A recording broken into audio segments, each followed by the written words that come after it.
Bonjour à toutes et à tous, ravi de vous retrouver pour ce nouveau Buzz TV diffusé sur notre chaîne Figaro TV. Avec moi aujourd'hui Damien Canivez. Oui, comme toujours, ça va avec Damien plaisir, on va faire une interview intelligente aujourd'hui. Intelligente, vous allez voir, parce que d'habitude c'est pas le cas, c'est ce que vous êtes en train de dire. Ouais, voilà, c'est vrai, vous n'êtes pas là tous les jours, quand il y a Sarah, le niveau remonte un peu.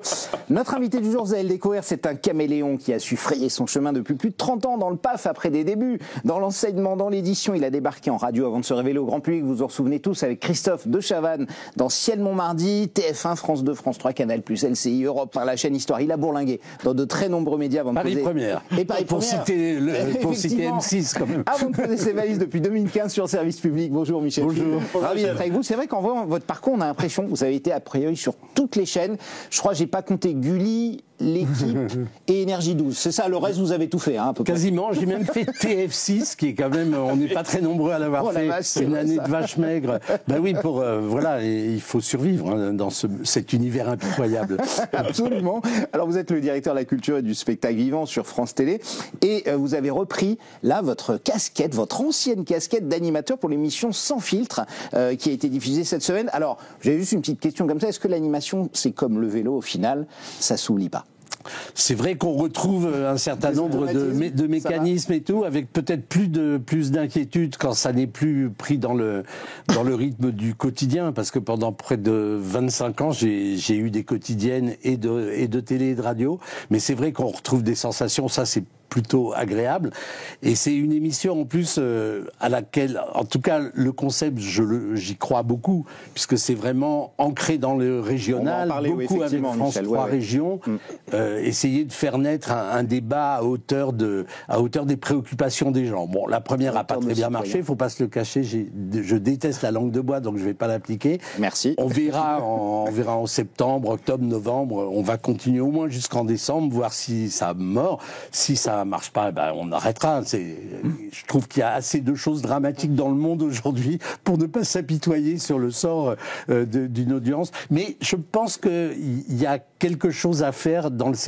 pour le service public, dans cet ancrage régional qui est quand même la grande force de France 3, de faire surgir un débat citoyen. Dans la première où on a parlé du narcotrafic, voir des anonymes interpeller la préfète, le procureur général sur des histoires de narcotrafic. Pour moi, je trouve que c'est intéressant. Voilà, si les téléspectateurs veulent partager mon avis, tant mieux. Et on va en parler dans un instant de Sans filtre et de son avenir à cette émission. On parlera également de France 4, de culture. Ce sera juste après les news médias de Damien Canivez. Et ça vous intéressait, Michel, on démarre ces infos médias avec les deux animateurs qui présenteront la fête de la musique. Ce sera samedi. Exactement. Le directeur artistique de l'événement, Thierry Reboul, a accordé un entretien aux Parisiens ce mercredi au cours duquel il dessine les contours de cette soirée placée sous le signe de la fête qui se déroulera dans les jardins du Louvre à Paris. Ça, c'est bien. Et il en a profité. C'est très joli. Ouais. Il en a profité pour aussi dévoiler l'identité effectivement des deux visages qui vont incarner ce rendez-vous en direct sur France 2. Et bien, c'est Daphné Burki et Mohamed Bouafsi qui vont reformer leur duo, eux qui avaient déjà animé ensemble. Petite erreur.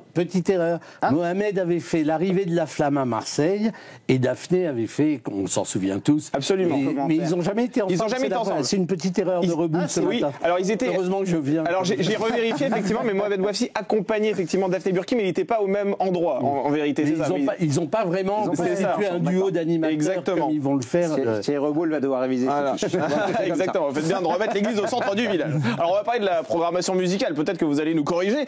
Elle est assez riche. Yodelis reprendra du Bob Dylan, le rappeur Kalash interprétera quant à lui du Bob Marley. On peut citer également Malik Djoudi qui entonnera l'un des nombreux tubes de Charles Aznavour. Il y aura également de la musique classique, il y en aura pour tous les goûts, et de la musique électro aussi, puisque c'est Major Lazer, qui va clôturer ce concert avec son fameux titre, vous savez, qui fait danser dans les boîtes de nuit, Lennon. Ah, ça, on adore. Alors, je m'en occupe pas directement, mais ce que j'ai cru comprendre, c'était que le concept, c'était faire revisiter les protest songs, c'est-à-dire toutes ces chansons de révolte, ça, on retrouve la patte des organisateurs des JO et traverser comme ça tout le monde des revendications de manière festive, du moins, je l'espère. Et ce duo, un peu improbable, pas mal. Vous dites. Moi, je trouve que, franchement, Daphné, on n'en parle pas. connaît Mohamed Bouafsi dans cet exercice. Oui, mais moi j'avais été. D'abord, c'est vraiment un garçon pour qui j'ai beaucoup d'affection, d'estime. Je le vois grandir à l'antenne et prendre vraiment une envergure. Et puis,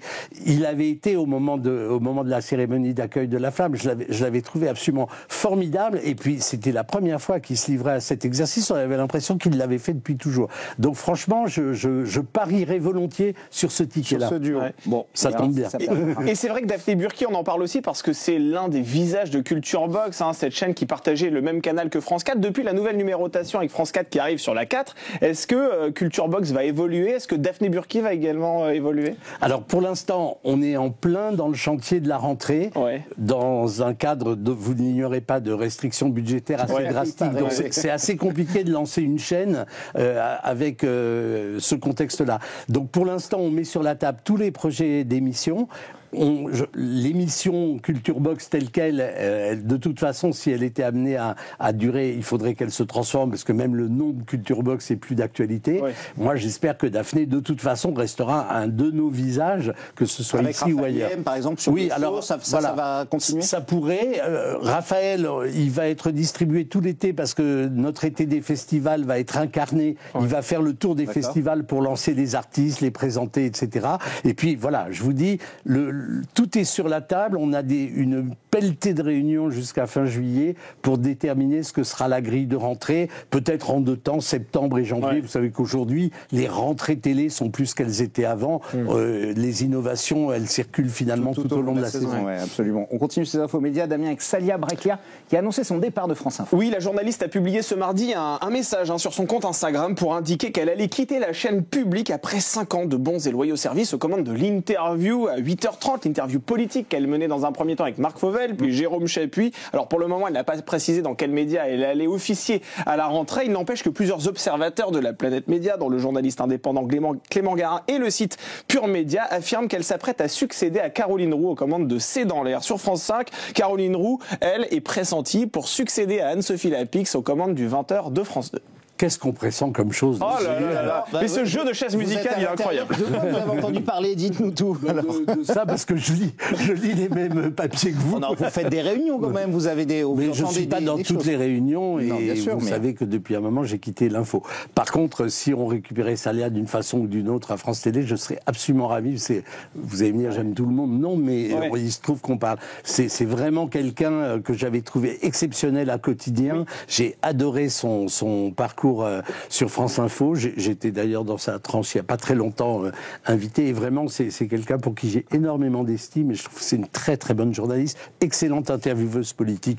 J'aime pas distribuer les bons et les mauvais points, mais c'est vrai que comme c'est un exercice que j'ai bien pratiqué, je peux le dire qu'elle en a sous le pied. Ça veut dire qu'elle serait très bien dansée dans l'air, par exemple. Ah ben elle serait très bien dansée dans l'air, mais je crois qu'il y a d'autres... Ben oui, forcément. Oui, bien sûr. J'aime beaucoup Caroline Roux, etc. Enfin bref.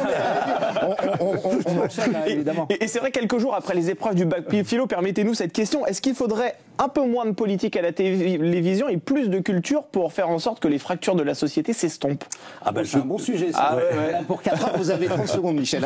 Je pense en effet que la culture est un lieu de rassemblement, est un lieu de mixage, est un lieu... Moi, ce que j'ai essayé de faire à la culture, c'était de concilier l'opéra de Paris et le hip-hop, et d'arriver... D'ailleurs, les artistes sont quelquefois en avance, parce que, souvenez-vous, à l'opéra Les Indes galantes de Rameau, il y avait une séquence désormais légendaire de danse hip-hop au milieu de la musique baroque. Ces mélanges-là, je trouve ils ouvrent forcément l'esprit. Après, moins de politique, je suis pas sûr, parce que la crise démocratique qu'on connaît fait que la télévision peut rester, me semble-t-il, un lieu où le débat démocratique se réactive un peu, quoi. Voilà. Donc c'est pas fromage ou dessert en l'occurrence. Et on termine avec le chiffre du jour, Damien, c'est le 50 aujourd'hui. Oui, c'est le nombre de volontaires qui ont accepté de participer à de nombreuses expériences dans le cadre de l'émission Sommes-nous tous racistes, diffusée mardi en première partie de soirée sur France 2. L'objectif affiché de cette émission était le suivant: illustrer à la fois l'inconscience des préjugés et la profondeur de leur ancrage. Alors, on a beaucoup parlé de cette émission qui arrive mardi, vous l'avez peut-être vu déjà. Alors, je pensais pas la voir, parce que voilà, il se trouve que mon fils de 15 ans était là et il a eu envie de l'avoir. Et du coup, je l'ai regardé avec lui. Et c'était très intéressant de le regarder avec un ado qui allait de surprise en surprise, qui essayait de décrypter. Franchement, il y avait des choses extrêmement intéressantes et amusantes. Bon, j'ai vu que ça créait évidemment une polémique idéologique toujours. Est-ce que vous insinuez pas auprès des téléspectateurs, voilà, qu'ils sont racistes après tout avec ce titre qui a fait un peu culpabilisant quand on le voit comme ça. Oui, mais regardez, à l'intérieur, au moment du choix de la poupée, il y a une petite noire qui préfère choisir la poupée blonde parce qu'elle dit je préfère les blancs et le scientifique qui était là expliquait l'intériorisation des stéréotypes. Je crois qu'il faut pas le voir de manière accusatoire, il faut le voir comme des éléments scientifiquement étayés. On est mieux quand on reconnaît quelqu'un de proche de nous, que ce soit culturel, que ce soit dans la couleur de peau, etc. Et toute la culture est là pour précisément neutraliser ces sortes de tendances spontanées au même, et c'est toujours plus compliqué d'aller vers l'autre que vers un autre soi-même. Voilà, la leçon, elle était là, et je pense pas que ça mérite une querelle idéologique. Raciste, finalement. Enfin, ça veut dire qu'on a toujours intérêt à interroger les stéréotypes qu'on a en nous et qui véhiculent, mais que ce soit nos convictions idéologiques, religieuses. Je trouve que le penser contre soi-même, pour parler philosophie, c'est toujours salutaire. Damien, c'est terminé pour les news. J'ai plus d'infos. Il y en aura d'autres dès demain. On passe au grand entretien du Buzz TV. Nous sommes avec Michel Field.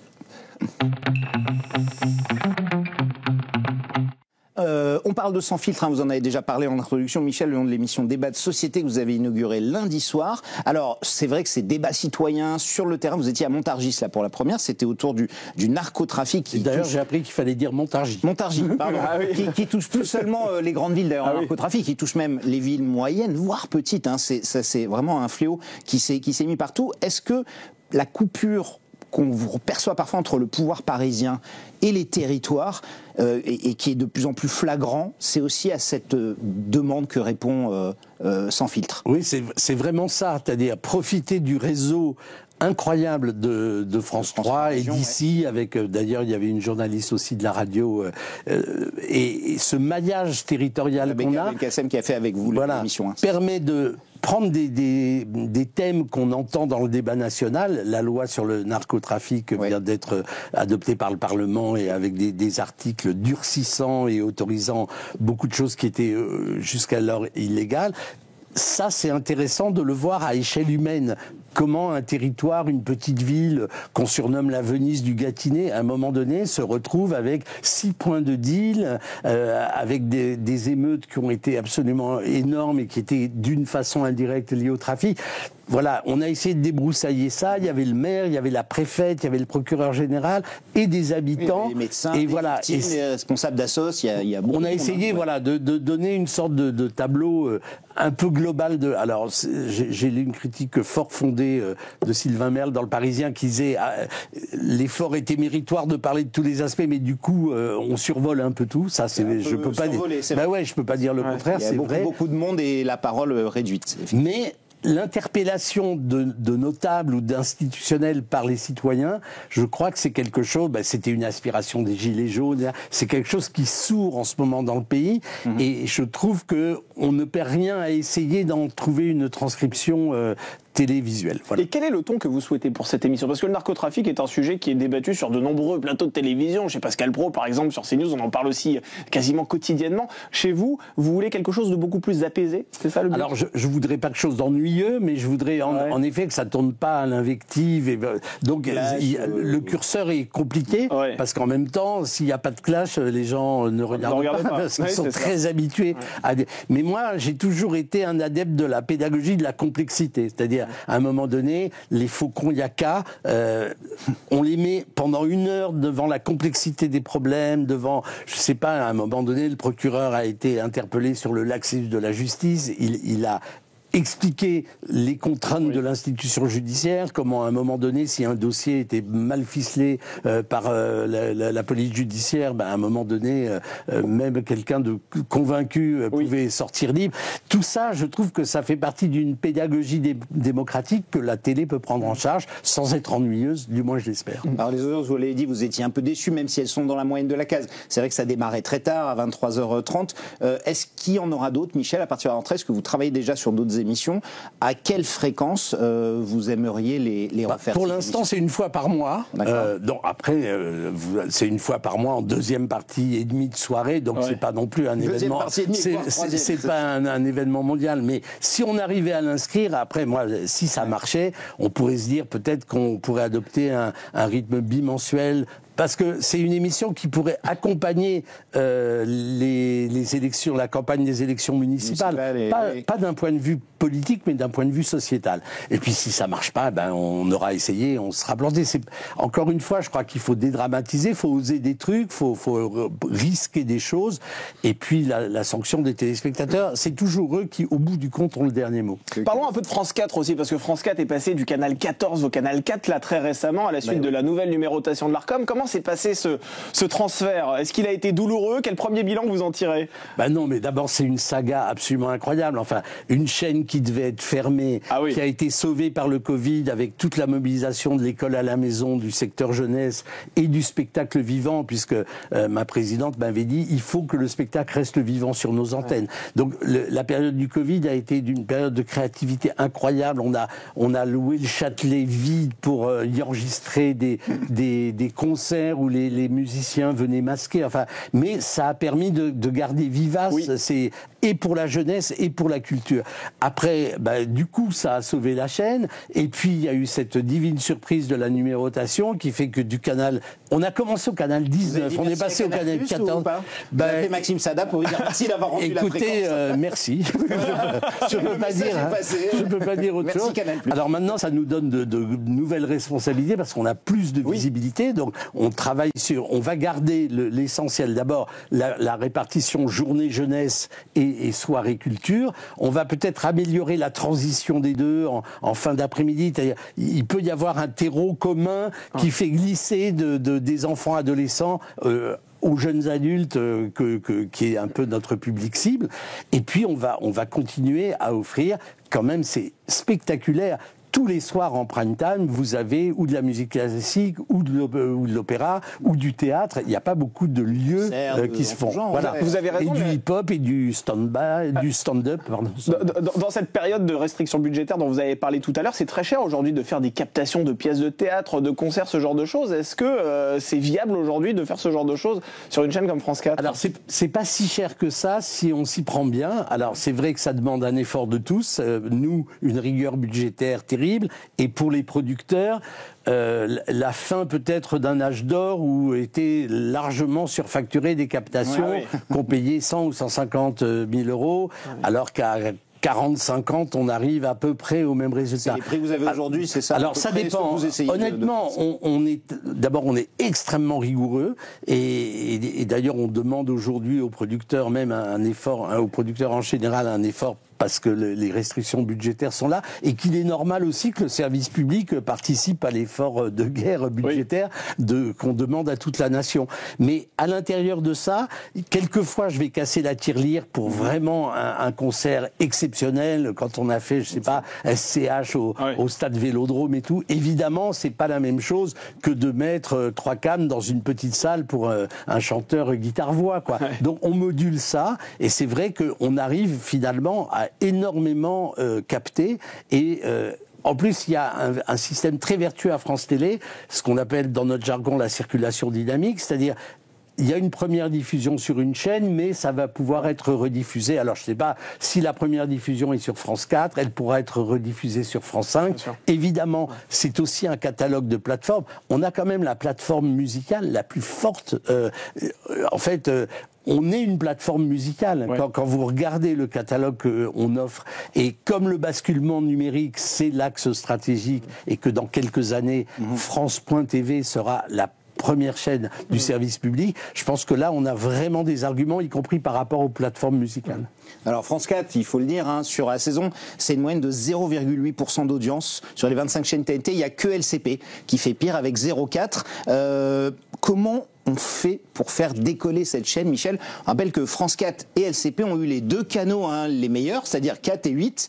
Est-ce que c'était aussi un petit coup de pouce de l'Arcom pour rebooster ces deux chaînes qui sont un petit peu à la traîne en termes d'audience, il faut le dire? Oui, mais il faut lire les audiences de façon un petit peu, un peu précise.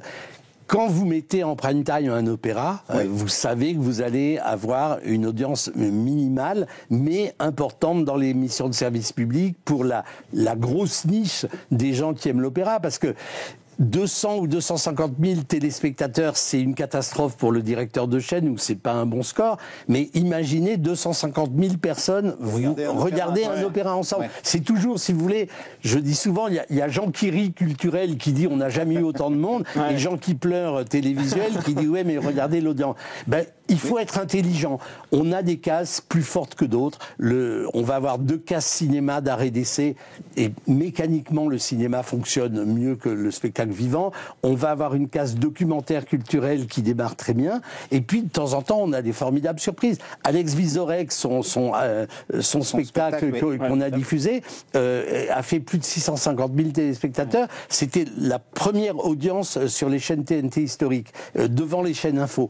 On ne fera pas ça tous les soirs, mais ça permet, il faut faire une péréquation. Et au bout du compte, on s'est donné comme objectif bien sage, 1%, et on est déjà largement au-dessus. Mécaniquement, avec la 4, ça devrait le faire, non? Oui, il va y avoir beaucoup plus de passages. Oui, après, le passage, nous, il faut qu'on trouve les moyens de faire rester les gens. Les festivals, ça fait partie des produits d'appel aussi que vous proposez sur cette chaîne? Oui et non, parce que honnêtement, on sait que c'est pas ça qui va cartonner en audience.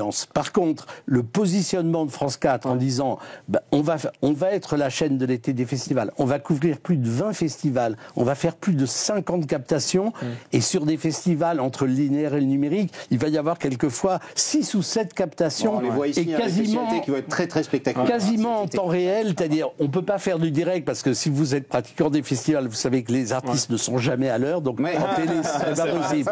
Mais on sera J+1 ou J+2, donc on va aller des Francophonies de La Rochelle aux Vieilles Charrues, Wheel of Green. On a démarré la chaîne avec un concert en direct, et c'était assez formidable parce qu'il y avait des trucs qu'on avait enregistrés avant. Il y avait du direct, on passait de l'un à l'autre. Ça a été un grand moment de tension créatrice et de sueur froide en régie. Alors c'est vrai qu'on constate aujourd'hui que les émissions culturelles sont un peu aussi en voie de disparition. Deviendra un Trax a disparu, Passage des Arts aussi. Ça c'était chez vous. Le Move va s'arrêter, hein. Évidemment. Le Cercle sur Canal+. Également, vous serez un des derniers mohicans de la culture. Les émissions comme Le Grand Échiquier, La Grande Librairie, évidemment, Beau Geste, ça continue. C'est très important de les garder, Michel. Alors c'est très important de les garder. Beau Geste, j'ai participé avec Manuel Alduy, le Monsieur Cinéma de France Télé, à son lancement, et c'est vraiment une émission totalement, vraiment formidable, qui est en plus à renouveler. C'était très dur, hein. Depuis Frédéric Lopez, il n'y avait pas eu d'émission cinéma qui avait fonctionné. Je le sais puisque j'avais succédé à Frédéric Lopez dans Comme au cinéma, et c'était pas quand même un grand succès l'année où j'avais repris. Donc je sais de quoi je parle quand je dis que c'est difficile, et vraiment l'équipe de Blague Dynamite, les producteurs et Pierre Lescure évidemment, ça fonctionne très bien. Après, en effet, il y a la Grande Librairie, il y a le Grand Échiquier, il y a France 4, c'est-à-dire il y a quand même une offre culturelle quotidienne sur le service public. Le problème n'est pas tant la disparition des rendez-vous culturels que ce défi auquel on est confronté du vieillissement structurel de notre auditoire. Et quand la ministre de la Culture dit attention de ne pas s'adresser, enfin de ne pas oublier les jeunes et les zones rurales, c'est-à-dire là, je trouve qu'elle est un peu injuste sur le service public, mais elle pointe un vrai problème. Donc c'est aussi pour ça qu'on développe les réseaux sociaux, qu'on développe Slash, qui quelquefois obtient de vrais succès sur ces jeunes adultes.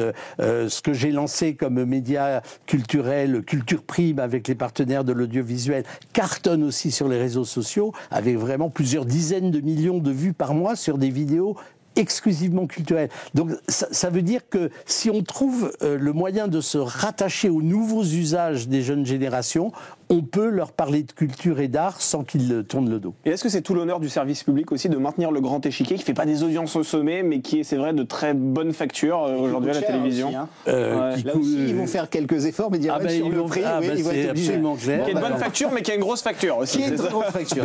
Oui, parce que on le fait, un million et 1,5 million à peu près de téléspectateurs, entre 7 et 9%. Ah oui, je croyais que c'était le budget. Non, entre 7 et 9%. Vous m'avez fait peur. Même sur TF1, c'est plus. Oui, mais vous voyez, un programme exigeant qui réunit 1 million, alors quelquefois 800 000 et quelquefois les dernières fois 1,3 million, je trouve que, et on le sait, c'est bien. On n'en attend pas beaucoup plus.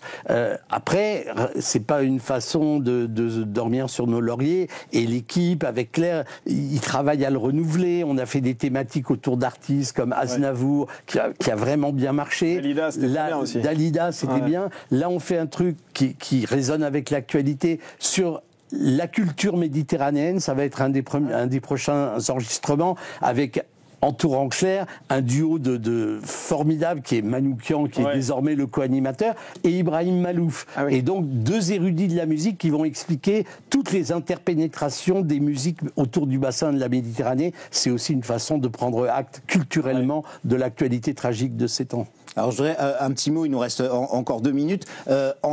Évidemment, le départ d'Anne-Sophie Lapix, et qui est officialisé sur M6, ça rappelle évidemment votre passage à l'info, qui s'était achevé juste après l'éviction du 20h de David Pujadas, on s'en souvient tous, et son remplacement d'Anne-Sophie Lapix. Et ben voilà, on y est maintenant, c'est Anne-Sophie Lapix qui part. Ce sont des cycles. C'est des cycles.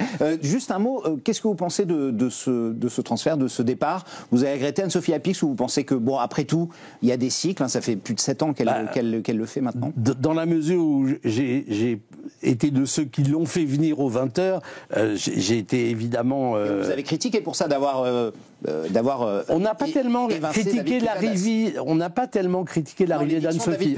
On a critiqué le départ de David. Et après, vous avez donné votre démission. Voilà, c'était agité, mais j'ai jamais regretté le choix d'Anne-Sophie. Et d'ailleurs, je trouve qu'elle a quand même tout à fait performé dans ce 20h. Bon, après, elle part.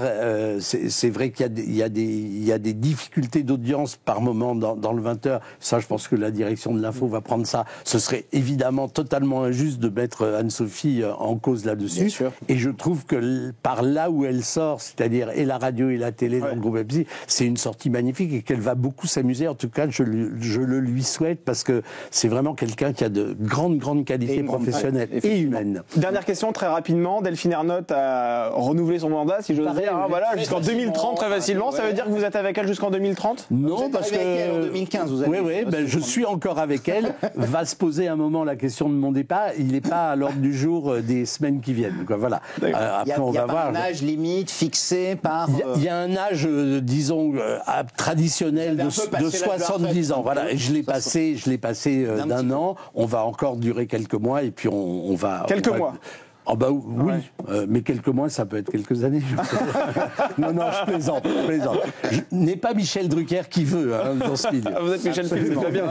C'est vrai qu'il y a un succès, Delphine Ernotte, vous l'avez vu évoluer. Il y a évidemment eu l'effet JO récemment, mais globalement, c'est plutôt son bon travail depuis 10 ans qui a été récompensé. Écoutez, je suis mal placé pour dire le bien que je pense d'elle, mais c'est vrai que quand je vois les tempêtes qui ont accompagné son arrivée et tout ce qu'elle a dû endurer dans les premiers mois de son mandat, personne à ce moment-là n'aurait parié sur un 2e mandat, encore moins sur un 3e.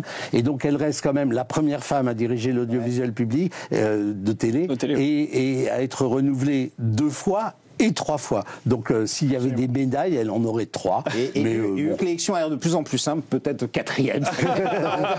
Merci beaucoup en tout cas, Michel Fille, d'être passé. Merci à vous. Vous êtes le directeur de la culture du spectacle vivant sur France Télévisions. On vous souhaite évidemment un très bel été. Travaillez bien sur France 4. On ne rate pas tous les festivals incroyables cet été. Nous, Damien, on sera dès demain avec l'animateur et comédien Thierry Beccaro. D'ici là, prenez soin de vous et merci encore de votre fidélité.